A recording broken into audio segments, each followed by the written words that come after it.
ನಮ್ಮ ಫೋನ್ ಬ್ಯಾಟರಿಯಲ್ಲಿ ಕೊನೆ 1% ಚಾರ್ಜಿಂಗ್ ತುಂಬಾ ಹೊತ್ತು ಬರುತ್ತೆ. ಆದ್ರೆ ಇದಕ್ಕೆ ಕಾರಣವೇನು ಗೊತ್ತಾ? ಅನೇಕ ಜನರು ಇದು ಯಾವುದೋ ಲೋಪದಿಂದ ಆಗುತ್ತೆ ಅಂತ ಅಂದುಕೊಳ್ತಾರೆ. ಆದ್ರೆ ಇದರ ಹಿಂದೆ ಬೇರೆ ಕಾರಣ ಇದೆ. ವಾಸ್ತವವಾಗಿ ಫೋನ್ ಬ್ಯಾಟರಿನ ಪೂರ್ತಿಯಾಗಿ ಯೂಸ್ ಮಾಡಿದ್ರೆ ಅದು ಖಂಡಿತವಾಗ್ಲೂ ಡ್ಯಾಮೇಜ್ ಆಗುತ್ತೆ. ಇದಕ್ಕಾಗಿ ಮೊಬೈಲ್ ಕಂಪನಿಯವರು ಬ್ಯಾಟರಿ ಚಾರ್ಜಿಂಗ್ 1% ಗೆ ಬರೋದಕ್ಕೂ ಮುಂಚೆನೆ 1% ಗೆ ಬಂದಿದೆ ಅಂತ ನಮಗೆ ತೋರಿಸೋ ಹಾಗೆ ಡಿಸೈನ್ ಮಾಡಿರ್ತಾರೆ. ಇದರಿಂದ 1% ಚಾರ್ಜಿಂಗ್ ಬರುವುದರೊಳಗೆ ಚಾರ್ಜಿಂಗ್ ಇಡಬೇಕು ಅಂತ ಸೂಚನೆ ನೀಡ್ತಾರೆ. ಇದನ್ನ ಬ್ಯಾಟರಿ ಹೆಲ್ತ್ ಡ್ಯಾಮೇಜ್ ಆಗಬಾರ್ದು ಅಂತ ಅವರು ಮಾಡಿರ್ತಾರೆ. ಆದ್ರೆ ವಾಸ್ತವವಾಗಿ ಫೋನ್ ಅಲ್ಲಿ 1% ಚಾರ್ಜಿಂಗ್ ಇದೆ ಅಂತ ತೋರಿಸಿದ್ರು ಕೂಡ ಬ್ಯಾಟರಿಯಲ್ಲಿ ಅದಕ್ಕಿಂತ ಹೆಚ್ಚು ಚಾರ್ಜ್ ಇರುತ್ತೆ. ಇಷ್ಟಕ್ಕೂ ಈ ವಿಡಿಯೋನ ನೋಡುವಾಗ ನಿಮ್ಮ ಫೋನ್ ಅಲ್ಲಿ ಎಷ್ಟು ಪರ್ಸೆಂಟೇಜ್ ಚಾರ್ಜಿಂಗ್ ಇದೆ ಅನ್ನೋದನ್ನ ಕಾಮೆಂಟ್ ಮಾಡಿ. ನಮ್ಮಲ್ಲಿ ಅನೇಕ ಜನರು ಶೂಸ್ ಅಂದ್ರೆ ತುಂಬಾ ಇಷ್ಟಪಡ್ತಾರೆ. ಯಾವ್ದಾದ್ರೂ ಫಂಕ್ಷನ್ ಗೆ ಹೋದಾಗ ಮೇಲಿನ ಡ್ರೆಸ್ ಗಿಂತ ಕೆಳಗಿನ ಶೂಸ್ ನ ಗಮನಿಸ್ತಾರೆ. ಆದ್ರೆ ಇಲ್ಲಿ ಕಾಣಿಸ್ತಿರುವ ಶೂಸ್ ಸಾಮಾನ್ಯ ಶೂಸ್ ಅಲ್ಲ, ಇವೊಂದು ಸ್ಮಾರ್ಟ್ ಶೂಸ್ ಆಗಿವೆ. ಈ ಶೂಸ್ ನ ನಾವು ಹಾಕೊಂಡು ನಡೆದ್ರೆ ಕೈನೆಟಿಕ್ ಎನರ್ಜಿಯಿಂದ ಈ ಶೂಸ್ ತನ್ನಷ್ಟಕ್ಕೆ ತಾನೇ ರೀಚಾರ್ಜ್ ಆಗ್ತವೆ. ಹಾಗೇನೆ ಇದರಲ್ಲಿರುವ ಪವರ್ ನಿಂದ USB ಕೇಬಲ್ ಮುಖಾಂತರ ನಿಮ್ಮ ಮೊಬೈಲ್ ಫೋನ್ ನ ಕೂಡ ಚಾರ್ಜಿಂಗ್ ಮಾಡಬಹುದು. ಇಷ್ಟೇ ಅಲ್ಲದೆ ಈ ಶೂಸ್ ನ ಮುಂದಿನ ಭಾಗದಲ್ಲಿ ಹಾಗೆ ಹಿಂದಿನ ಭಾಗದಲ್ಲಿ ಕ್ಯಾಮೆರಾಸ್ ನ ಇನ್ಸ್ಟಾಲ್ ಮಾಡಿರ್ತಾರೆ. ಹಿಂದೆ ಇರೋ ಕ್ಯಾಮೆರಾ ಮುಖಾಂತರ ನಿಮ್ಮ ಹಿಂದೆ ನಡೆಯೋ ಮೂವ್ಮೆಂಟ್ಸ್ ನ ನಿಮ್ಮ ಮೊಬೈಲ್ ಮುಖಾಂತರ ಕ್ಯಾಪ್ಚರ್ ಮಾಡ್ಕೋಬಹುದು. ಹಾಗೇನೆ ಮುಂದೆ ಇರೋ ಕ್ಯಾಮೆರಾದಿಂದ ಸೆಲ್ಫಿನ ತೆಗೆದುಕೊಳ್ಳಬಹುದು. ಇಷ್ಟೇ ಅಲ್ಲದೆ ಈ ಶೂಸ್ ನ ಕ್ಯಾಮೆರಾದಿಂದ QR ಕೋಡ್ ನ ಸ್ಕ್ಯಾನ್ ಮಾಡಿ ಪೇಮೆಂಟ್ಸ್ ನ ಕೂಡ ಮಾಡಬಹುದು. ಮತ್ತೆ ಈ ಶೂ ನಲ್ಲಿ ಆಂಟಿ ಥೆಫ್ಟ್ ಮೆಕ್ಯಾನಿಸಂ ಫೀಚರ್ ಇರುತ್ತೆ. ಇದರಿಂದ ಯಾರಾದ್ರೂ ಈ ಶೂಸ್ ನ ಕಳ್ಳತನ ಮಾಡಲು ಪ್ರಯತ್ನಿಸಿದ್ರೆ ನಿಮ್ಮ ಮೊಬೈಲ್ ಫೋನ್ ನಲ್ಲಿ ನೋಟಿಫಿಕೇಶನ್ ಬರುತ್ತೆ ಮತ್ತು ಶೂ ನಲ್ಲಿ ಅಲಾರಾಮ್ ಸೌಂಡ್ ಬರುತ್ತೆ.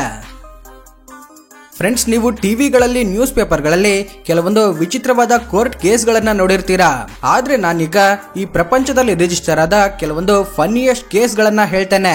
ನಂಬರ್ 1, ಚೀನಾದಲ್ಲಿನ ಫೆಂಗ್ ಚೆಂಗ್ ಎಂಬ ವ್ಯಕ್ತಿ ತನಗೆ ಹುಟ್ಟಿದ ಮಗು ಸುಂದರವಾಗಿಲ್ಲ ಅಂತ, ತಮ್ಮ ಇಬ್ಬರಲ್ಲಿ ಯಾರ ಹೋಲಿಕೆಗಳು ಇಲ್ಲ ಅಂತ ಹೆಂಡತಿ ಮೇಲೆ ಕೇಸ್ ಹಾಕ್ತಾನೆ. ಪ್ರಾರಂಭದಲ್ಲಿ ತನ್ನ ಹೆಂಡತಿಗೆ ಬೇರೆ ವ್ಯಕ್ತಿಯೊಂದಿಗೆ ಅಫೈರ್ ಇದೆ ಅಂತ ಅನುಮಾನ ಪಡ್ತಾನೆ. ಆದ್ರೆ DNA ಟೆಸ್ಟ್ ಮಾಡಿದ್ರೆ ಆ ಮಗು ತನಗೆ ಹುಟ್ಟಿದ್ದು ಅಂತ ಗೊತ್ತಾಗುತ್ತೆ. ಆದ್ರೆ ಅಲ್ಲಿ ನಿಜವಾದ ಕಾರಣ ಏನಾಗಿರುತ್ತೆ ಅಂದ್ರೆ, ಆ ಮಹಿಳೆ ಮದುವೆಗೂ ಮುಂಚೆ ಪ್ಲಾಸ್ಟಿಕ್ ಸರ್ಜರಿ ಮಾಡಿಸಿಕೊಂಡಿರ್ತಾಳೆ. ಪ್ಲಾಸ್ಟಿಕ್ ಸರ್ಜರಿ ಮಾಡಿಸಿಕೊಂಡ ವಿಷಯವನ್ನ ಹೇಳದೇನೆ ಮದುವೆ ಮಾಡಿಕೊಂಡಿದ್ದರಿಂದ ಆ ಹೆಂಡತಿ ಆತನಿಗೆ 90 ಲಕ್ಷ ರೂಪಾಯಿಯನ್ನ ಪರಿಹಾರವಾಗಿ ಕೊಡಬೇಕು ಅಂತ ನ್ಯಾಯಾಲಯ ತೀರ್ಪು ಕೊಡುತ್ತೆ. ಆದ್ರೆ ನಿಮ್ಮ ಪ್ರಕಾರ ಆ ವ್ಯಕ್ತಿ ಮಾಡಿದ್ದು ಸರಿನಾ ತಪ್ಪಾ ಅನ್ನೋದನ್ನ ಕಾಮೆಂಟ್ ಮೂಲಕ ತಿಳಿಸಿ. ನಂಬರ್ 2, ಕ್ಲಾರ್ಡಿ ಎಂಬ ಈ ವ್ಯಕ್ತಿ ಒಂದ್ಸಲ ಹೋಟೆಲ್ ಅಲ್ಲಿ ಸ್ಟೇ ಮಾಡಿ ಬಿಲ್ ಪೇ ಮಾಡದೇನೆ ಹೋಗ್ತಿರ್ತಾನೆ. ಆಗ ಅಲ್ಲಿನ ಮ್ಯಾನೇಜರ್ ಈತನನ್ನ ತಡೆದರಿಂದ ಆ ಮ್ಯಾನೇಜರ್ ನ ಮೇಲೆ ಹಲ್ಲೆ ಮಾಡ್ತಾನೆ. ತನ್ನ ಶೂಸ್ ನಿಂದ ಮ್ಯಾನೇಜರ್ ಮುಖದ ಮೇಲೆ ಒದ್ದಿದ್ದರಿಂದ ಆ ಮ್ಯಾನೇಜರ್ ಮುಖಕ್ಕೆ ಹೊಲಿಗೆಗಳು ಬೀಳ್ತವೆ. ಮತ್ತೆ ಪ್ಲಾಸ್ಟಿಕ್ ಸರ್ಜರಿನ ಕೂಡ ಮಾಡ್ತಾರೆ. ಇದರಿಂದ ಕ್ಲಾರ್ಡಿಗೆ ಕೆಲ ವರ್ಷಗಳ ಜೈಲು ಶಿಕ್ಷೆಯನ್ನ ವಿಧಿಸ್ತಾರೆ. ಆದ್ರೆ ಇದಾದ ನಂತರ ಕ್ಲಾರ್ಡಿ ನೈಕಿ ಕಂಪನಿ ಮೇಲೆ ಕೇಸ್ ಫೈಲ್ ಮಾಡ್ತಾನೆ. ಯಾಕಂದ್ರೆ ತಾನು ಆ ಮ್ಯಾನೇಜರ್ ಮುಖಕ್ಕೆ ಒದ್ದು ಗಾಯ ಮಾಡಿದಾಗ ನೈಕಿ ಶೂಸ್ ಹಾಕೊಂಡಿದ್ದೆ ಅಂತ. ಆದ್ರೆ ಆ ಶೂಸ್ ಮೇಲೆ ಇವು ಡೇಂಜರಸ್ ವೆಪನ್ಸ್ ಅಂತ ಯಾವುದೇ ಲೇಬಲ್ ಹಾಕಿಲ್ಲ. ಇದಕ್ಕಾಗಿ ಶೂಸ್ ನಿಂದ ಒದ್ದೆ ಅಂತ. ಒಂದು ವೇಳೆ ಶೂಸ್ ಮೇಲೆ ಡೇಂಜರಸ್ ವೆಪನ್ ಅಂತ ಲೇಬಲ್ ಇದ್ರೆ ಒದಿತಾ ಇರ್ಲಿಲ್ಲ ಅಂತ. ಇದಕ್ಕಾಗಿ ಆ ದಾಳಿಯಲ್ಲಿ ನೈಕಿ ಕಂಪನಿಯ ಹಸ್ತಾನು ಇದೆ. ಇದರಿಂದ ನೈಕಿ ಕಂಪನಿ ತನಗೆ $100 ಮಿಲಿಯನ್ ನ ಕೊಡಬೇಕು ಅಂತ ನೈಕಿ ಕಂಪನಿ ಮೇಲೆ ಕೇಸ್ ಹಾಕ್ತಾನೆ.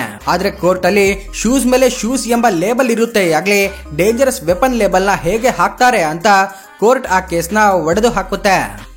ಸಾಮಾನ್ಯವಾಗಿ ನಮ್ಮಂತೆ ಕಾಣಿಸುವ ವ್ಯಕ್ತಿ ಯಾರಾದ್ರೂ ಇದ್ದಾರೆ ಅಂತ ಗೊತ್ತಾದ್ರೆ ಎಕ್ಸೈಟಿಂಗ್ ಆಗಿ ಫೀಲ್ ಆಗ್ತವೆ. ಆದ್ರೆ ಪೋಲ್ಯಾಂಡ್ಗೆ ಸೇರಿದ ಅಲೆನ್ ಹೆಕಾರ್ಡ್ ಎಂಬ ವ್ಯಕ್ತಿ ಮಾತ್ರ ಕಿರುಕುಳ ಅಂತ ಭಾವಿಸ್ತಾನೆ. ಯಾಕಂದ್ರೆ ಬಾಸ್ಕೆಟ್ಬಾಲ್ ಪ್ಲೇಯರ್ ಆದ ಮೈಕಲ್ ಜೋರ್ಡನ್, ಈ ಅಲೆನ್ ಹೆಕಾರ್ಡ್ ಇಬ್ರು ಕೂಡ ನೋಡೋದಕ್ಕೆ ಒಂದೇ ರೀತಿ ಕಾಣಿಸ್ತಾರೆ. ಇದರಿಂದ ಅಲೆನ್ ಹೆಕಾರ್ಡ್ ಎಲ್ಲಿಗೆ ಹೋದ್ರು ಕೂಡ ಜನರು ಆತನಿಗೆ ನೀನು ಮೈಕಲ್ ಜೋರ್ಡನ್ ತರ ಕಾಣಿಸ್ತಾ ಇದೀಯಾ ಅಂತ ಹೇಳ್ತಿದ್ರು. ಆದ್ರೆ ಆತನಿಗೆ ಅದು ಇಷ್ಟವಾಗ್ತಿರೋದಿಲ್ಲ. ಪಾರ್ಕ್ ಅಲ್ಲಿ, ಬಸ್ ಅಲ್ಲಿ, ಚರ್ಚ್ ಅಲ್ಲಿ, ರೆಸ್ಟೋರೆಂಟ್ ಅಲ್ಲಿ, ಈಗ ಎಲ್ಲಿಗೆ ಹೋದ್ರು ಕೂಡ ತನ್ನ ಹಿಂದೆ ಜನ ಸೇರ್ತಿದ್ರು. ಇದಕ್ಕಾಗಿ ಆತನಿಗೆ ಸ್ವತಂತ್ರವಾಗಿ ಎಲ್ಲಿಗೂ ಹೋಗೋಕಾಗ್ತಿರೋದಿಲ್ಲ. ಇದರಿಂದ ಕೊನೆಗೆ ಬೇಸತ್ತು 2006ರಲ್ಲಿ ಸೇಮ್ ತನ್ನ ಹಾಗೆ ಬಾಸ್ಕೆಟ್ಬಾಲ್ ಪ್ಲೇಯರ್ ಆದ ಮೈಕಲ್ ಜೋರ್ಡನ್ ಇದ್ದಾನೆ ಅಂತ ಮೈಕಲ್ ಜೋರ್ಡನ್ ಮೇಲೆ ಹಾಗೆ ಆತನನ್ನ ಫೇಮಸ್ ಮಾಡಿದ ನೈಕಿ ಕಂಪನಿ ಮೇಲೆ ಕೇಸ್ ಫೈಲ್ ಮಾಡ್ತಾನೆ. ಎಲ್ಲಿಗೆ ಹೋದ್ರೂ ಕೂಡ ಎಲ್ಲರೂ ತನ್ನನ್ನ ಜೋರ್ಡನ್ ಅಂತ ಅಂದುಕೊಳ್ತಿರೋದ್ರಿಂದ ಎಮೋಷನಲ್ ಆಗಿ ತುಂಬಾ ಸಫರ್ ಆಗಿದ್ದೇನೆ, ತುಂಬಾ ನೊಂದಿದ್ದೇನೆ ಅಂತ ಜೋರ್ಡನ್ ಮತ್ತೆ ನೈಕಿ ಕಂಪನಿ ಇಬ್ಬರು ಸೇರಿ ತನಗೆ $8,000 ನ ಪಾವತಿಸಬೇಕು ಅಂತ ಕೇಸ್ ಫೈಲ್ ಮಾಡ್ತಾನೆ. ಆದ್ರೆ ಯಾಕೋ ಗೊತ್ತಿಲ್ಲ, ಕೆಲ ದಿನಗಳ ನಂತರ ತನ್ನಷ್ಟಕ್ಕೆ ತಾನೇ ಈ ಕೇಸ್ನ ಹಿಂಪಡೆದುಕೊಳ್ತಾನೆ. ನಮ್ಗೆಲ್ರಿಗೂ ಸಿನಿಮಾಗಳು ತುಂಬಾ ಚೆನ್ನಾಗಿ ನೆನಪಿರ್ತವೆ, ಆದ್ರೆ ಓದಿದ್ದು ಮಾತ್ರ ಹೆಚ್ಚು ದಿನಗಳು ನೆನಪಿರೋದಿಲ್ಲ. ಆದ್ರೆ ಇದಕ್ಕೆ ಕಾರಣವೇನು? ಇದಕ್ಕೆ ಮೊದಲನೇ ಕಾರಣ ಏನಂದ್ರೆ ನಮ್ಮ ಬ್ರೈನ್ ಓದಿದ್ದಕ್ಕಿಂತ ನೋಡಿದ್ದನ್ನೇ ಹೆಚ್ಚಾಗಿ ನೆನಪಿಟ್ಕೊಳ್ಳುತ್ತೆ. ಉದಾಹರಣೆಗೆ ನೀವು ಒಂದು ಏರೋಪ್ಲೇನ್ ನ ನೆನೆಸ್ಕೊಂಡ್ರೆ ನಿಮ್ಮ ಮೈಂಡ್ ಅಲ್ಲಿ ಏರೋಪ್ಲೇನ್ ನೆನಪಿಗೆ ಬರುತ್ತೆ, ಆಗ್ಲಿ ಏರೋಪ್ಲೇನ್ ಎಂಬ ಪದ ಬರೋದಿಲ್ಲ.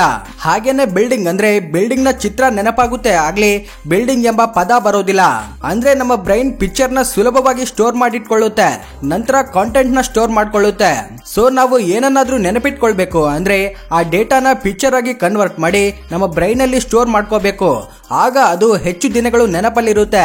ಎರಡನೆಯ ಕಾರಣ, ನಾವು ಯಾವುದಾದ್ರೂ ಮೂವಿಗೆ ಹೋದಾಗ ನಾವು ಮೂವಿಯನ್ನ ತುಂಬಾ ಕಾನ್ಸಂಟ್ರೇಷನ್ ಇಂದ ತುಂಬಾ ಇಂಟ್ರೆಸ್ಟಿಂಗ್ ಆಗಿ ನೋಡ್ತೇವೆ, ಆದ್ರೆ ಓದೋವಾಗ ಮಾತ್ರ ವಿಧವಾದ ಯೋಚನೆಗಳಿಂದ ಪೂರ್ತಿ ಕಾನ್ಸಂಟ್ರೇಟ್ ಮಾಡೋದಿಲ್ಲ, ಇದಕ್ಕಾಗಿ ಓದಿದ್ದು ನೆನಪಿರೋದಿಲ್ಲ. ಇನ್ನು ಮೂರನೆಯ ಕಾರಣ ನೋಡೋದಾದ್ರೆ ನಮ್ಮ ಬ್ರೈನ್ ಎಮೋಷನಲ್ ಕಂಟೆಂಟ್ ನ ಹೆಚ್ಚು ದಿನಗಳ ಕಾಲ ನೆನಪಿಟ್ಟುಕೊಳ್ಳುತ್ತೆ. ಸಿನಿಮಾಗಳಲ್ಲಿ ಕಾಮಿಡಿ, ಸೆಂಟಿಮೆಂಟ್, ಟ್ರಾಜಿಡಿ ಹೀಗೆ ವಿಧವಾದ ಭಾವನೆಗಳಿರೋದ್ರಿಂದ ಅದು ಹೆಚ್ಚು ಕಾಲ ನೆನಪಿರುತ್ತೆ. ಇದಕ್ಕಾಗಿ ನಮ್ಮ ಜೀವನದಲ್ಲಿ ನಡೆದ ಎಮೋಷನಲ್ ಘಟನೆಗಳು ಕೂಡ ನಮಗೆ ಹೆಚ್ಚು ಕಾಲ ನೆನಪಿರ್ತವೆ. ನಮ್ಮ ಭಾರತದಲ್ಲಿ ಇಷ್ಟೊಂದು ಧೂಳು ಯಾಕಿರುತ್ತೆ? ಫ್ರೆಂಡ್ಸ್, ನೀವು ಕೂಡ ಇದನ್ನ ಗಮನಿಸಿರ್ತೀರಾ. ಅದೇನೆಂದ್ರೆ ನಮ್ಮ ಭಾರತದ ಸಿಟಿಗಳಲ್ಲಾಗ್ಲಿ ಅಥವಾ ಹಳ್ಳಿಗಳಲ್ಲಾಗ್ಲಿ ತುಂಬಾ ಧೂಳಿರುತ್ತೆ, ಆದ್ರೆ ಫಾರಿನ್ ಕಂಟ್ರೀಸ್ ಅಲ್ಲಿ ರಸ್ತೆಗಳ ಮೇಲಾಗ್ಲಿ ಅಥವಾ ಸಿಟಿಗಳಲ್ಲಾಗ್ಲಿ ಧೂಳು ಕಾಣಿಸೋದಿಲ್ಲ. ಆದ್ರೆ ಇದಕ್ಕೆ ಕಾರಣವೇನು? ಇದಕ್ಕೆ ಎರಡು ಕಾರಣಗಳಿವೆ. ಅದರಲ್ಲಿ ಮೊದಲನೆಯದು ಇಂಟರ್ನಲ್ ಕ್ಲೈಮೇಟ್ ಚೇಂಜ್. ನಮ್ಮ ಭಾರತದಲ್ಲಿ ಪ್ರತಿ ವರ್ಷ ಸಮಯಕ್ಕೆ ಸರಿಯಾಗಿ ಮಳೆ ಬರುತ್ತೆ. ಈ ಮಳೆಗಾಲ ಜೂನ್ ನಿಂದ ಸೆಪ್ಟೆಂಬರ್ ವರೆಗೂ ಇರುತ್ತೆ. ಈ ರೀತಿ ಕೇವಲ ಭಾರತ ಹಾಗೂ ಇದೇ ಲ್ಯಾಟಿಟ್ಯೂಡ್ ಅಲ್ಲಿರುವ ಇನ್ನಿತರ ದೇಶಗಳಲ್ಲಿ ಮಾತ್ರ ನಡೆಯುತ್ತೆ. ಆದ್ರೆ ವೆಸ್ಟರ್ನ್ ಕಂಟ್ರೀಸ್ ಅಲ್ಲಿ ಪ್ರಾಪರ್ ರೈನಿ ಸೀಸನ್ ಇರೋದಿಲ್ಲ. ಅಲ್ಲಿನ ದೇಶಗಳಲ್ಲಿ ವರ್ಷವಿಡೀ ಯಾವುದೇ ಸಂದರ್ಭದಲ್ಲಾದ್ರೂ ಆಗಾಗ ಅಚಾನಕ್ ಆಗಿ ಮಳೆ ಬೀಳ್ತಿರುತ್ತೆ. ಸೊ ನಮ್ಮ ಭಾರತದಲ್ಲಿ ಮಳೆಗಾಲ ಮುಗಿದ ಮೇಲೆ ವಾತಾವರಣ ನಿಧಾನವಾಗಿ ಒಣಗಲು ಪ್ರಾರಂಭವಾಗುತ್ತೆ. ಹಾಗೇನೆ ಮಳೆಗಾಲದಲ್ಲಿ ಹುಲ್ಲು ಮತ್ತು ಸಣ್ಣ ಪುಟ್ಟ ಗಿಡಗಳು ವೇಗವಾಗಿ ಬೆಳೆದು ಮಳೆಗಾಲ ಮುಗಿದ ಮೇಲೆ ಮಾಯವಾಗ್ತವೆ. ಇದರಿಂದ ನೆಲದ ಮೇಲಿರುವ ಮೇಲ್ಮೈ ಭಾಗ ಲೂಸ್ ಆಗುತ್ತೆ. ಹೀಗೆ ಮೇಲ್ಮೈ ಭಾಗ ಲೂಸ್ ಆಗೋದ್ರಿಂದ ಇದರಲ್ಲಿನ ಮಣ್ಣು ಗಾಳಿಯೊಂದಿಗೆ ಬೆರೆತು ವಾತಾವರಣದಲ್ಲಿ ಸೇರಿ ಗಾಳಿಯಲ್ಲಿ ಹಾರಾಡುತ್ತೆ. ಇದಕ್ಕಾಗಿ ಭಾರತದಲ್ಲಿ ಮಳೆಗಾಲ ಬಿಟ್ರೆ ಬೇರೆ ಎಲ್ಲ ಕಾಲಗಳಲ್ಲೂ ಧೂಳು ಕಾಣಿಸಿಕೊಳ್ಳುತ್ತೆ. ಇನ್ನು ಎರಡನೆಯ ಕಾರಣ ಎಕ್ಸ್ಟರ್ನಲ್ ಕ್ಲೈಮೇಟ್ ಚೇಂಜ್. ನಮ್ಮ ಜಿಯೋಗ್ರಾಫಿಕಲ್ ಕಂಡೀಷನ್ಸ್ ಇಂದ ಕಳೆದ ಸಾವಿರಾರು ವರ್ಷಗಳಿಂದ ಏಪ್ರಿಲ್ ಅಥವಾ ಮೇ ತಿಂಗಳಲ್ಲಿ ಅರೇಬಿಯನ್ ಮರುಭೂಮಿಗಳಿಂದ ಅರಬ್ಬಿ ಸಮುದ್ರದ ಮೂಲಕ ನಮ್ಮ ದೇಶಕ್ಕೆ ಭಾರಿ ಪ್ರಮಾಣದಲ್ಲಿ ಧೂಳು ಬಂದು ಸೇರುತ್ತೆ. ಈ ಧೂಳು ತುಂಬಾ ದೂರದಿಂದ ಪ್ರಯಾಣ ಮಾಡಿ ಭಾರತಕ್ಕೆ ಬರುವುದರೊಳಗೆ ಈ ಧೂಳು ತುಂಬಾ ತೆಳುವಾಗಿರುತ್ತೆ. ಇದರಿಂದ ಇದು ತುಂಬಾ ಸುಲಭವಾಗಿ ವರ್ಷವಿಡೀ ಗಾಳಿಯಲ್ಲಿ ಹಾರಾಡುತ್ತಾ ಒಂದು ಪ್ರದೇಶದಿಂದ ಮತ್ತೊಂದು ಪ್ರದೇಶಕ್ಕೆ ಸೇರುತ್ತೆ. ಸೊ ಇವೆರಡು ಕಾರಣಗಳಿಂದಾನೇ ಭಾರತದಲ್ಲಿ ಹೆಚ್ಚಾಗಿ ಧೂಳು ಕಾಣಿಸಿಕೊಳ್ಳುತ್ತೆ. ಈ ಕಾರಣಗಳನ್ನ ಬಿಟ್ರೆ ಬೇರೆ ಸಣ್ಣ ಪುಟ್ಟ ಕಾರಣಗಳು ಕೂಡ ಇವೆ, ಆದ್ರೆ ಮುಖ್ಯವಾಗಿ ಇವೆರಡು ಕಾರಣಗಳಿಂದಾನೇ ಹೆಚ್ಚಾಗಿ ಧೂಳು ಏರ್ಪಡುತ್ತೆ. ಹೆಂಡತಿ ಪೀರಿಯಡ್ಸ್ ಅಲ್ಲಿದ್ದಾಗ ಗಂಡ ಹೆಂಡತಿ ಸೇರಬಹುದಾ? ಈ ಪ್ರಶ್ನೆ ಕೆಲವರಿಗೆ ಬಂದಿರಬಹುದು. ಇದರ ಬಗ್ಗೆ ಅನೇಕ ಸಂದೇಹಗಳಿರಬಹುದು. ಇದಕ್ಕಾಗಿ ಇದರ ಬಗ್ಗೆ ಈಗ ತಿಳ್ಕೊಳ್ಳೋಣ ಬನ್ನಿ.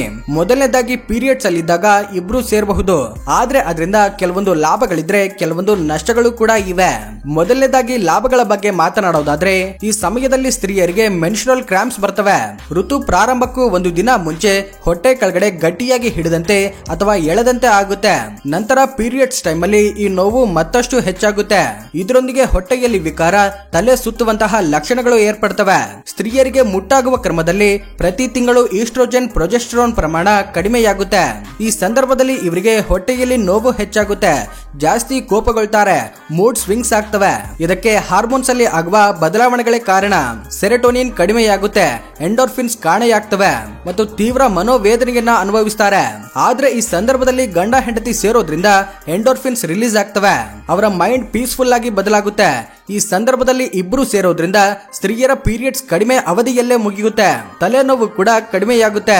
ಈಗ ನಷ್ಟಗಳ ಬಗ್ಗೆ ನೋಡೋದಾದ್ರೆ ಮೊದಲನೇದಾಗಿ ಪೀರಿಯಡ್ಸ್ ಟೈಮ್ ಅಲ್ಲಿ ಸೇರೋದು ಅಂದ್ರೆ ಸ್ವಲ್ಪ ತೊಂದರೆಯಾಗುತ್ತೆ. ಇದಕ್ಕೆ ಕಾರಣ ಕಂಟಿನ್ಯೂಯಸ್ ಆಗಿ ಬಿಡುಗಡೆಯಾಗುವ ರಕ್ತ. ಹಾಗೆ ಮುಖ್ಯ ಅನಾನುಕೂಲ ಏನಂದ್ರೆ ಈ ಸಮಯದಲ್ಲಿ ಸೇರೋದ್ರಿಂದ STI ವ್ಯಾಧಿಗಳು ಹರಡಿಕೊಳ್ಳುವ ಸಾಧ್ಯತೆ ತುಂಬಾ ಹೆಚ್ಚಿರುತ್ತೆ. STI ಅಂದ್ರೆ ಸೆಕ್ಸುವಲಿ ಟ್ರಾನ್ಸ್ಮಿಟೆಡ್ ಇನ್ಫೆಕ್ಷನ್ಸ್. ಉದಾಹರಣೆಗೆ HIV, ಹೆಪಟೈಟಿಸ್ ನಂತಹ ರೋಗಗಳು. ಯಾಕಂದ್ರೆ ಈ ವೈರಸ್ಗಳು ಹೆಚ್ಚಾಗಿ ರಕ್ತದಲ್ಲೇ ಜೀವಿಸ್ತವೆ. ಸೊ ಸುರಕ್ಷಿತವಾಗಿ ಭಾಗಿಯಾದ್ರೆ ಅವರಿಗೆ ರಿಲೀಫ್ ಆಗಿರುತ್ತೆ ಮತ್ತು ವ್ಯಾಧಿಗಳು ಕೂಡ ಬರೋದಿಲ್ಲ. ಫ್ರೆಂಡ್ಸ್, ಈ ಫ್ಯಾಕ್ಟ್ಸ್ ನ ನೀವೇನಾದ್ರೂ ಹೊಸ ವಿಷಯ ಕಲಿತುಕೊಂಡಿದ್ರೆ ಪ್ಲೀಸ್ ಲೈಕ್ ಮಾಡಿ. ನೀವು ಲೈಕ್ ಮಾಡೋದ್ರಿಂದ ಈ ರೀತಿ ಮತ್ತಷ್ಟು ವಿಡಿಯೋಗಳನ್ನ ಮಾಡಲು ನನಗೆ ಮೋಟಿವೇಶನ್ ಆಗುತ್ತೆ. ಹಾಗೆ ಮುಂದಿನ ವಿಡಿಯೋನ ತಪ್ಪದೇ ನೋಡಲು ನಮ್ಮ ಚಾನೆಲ್ ನ ಸಬ್ಸ್ಕ್ರೈಬ್ ಮಾಡ್ಕೊಳ್ಳಿ. Thank you for watching.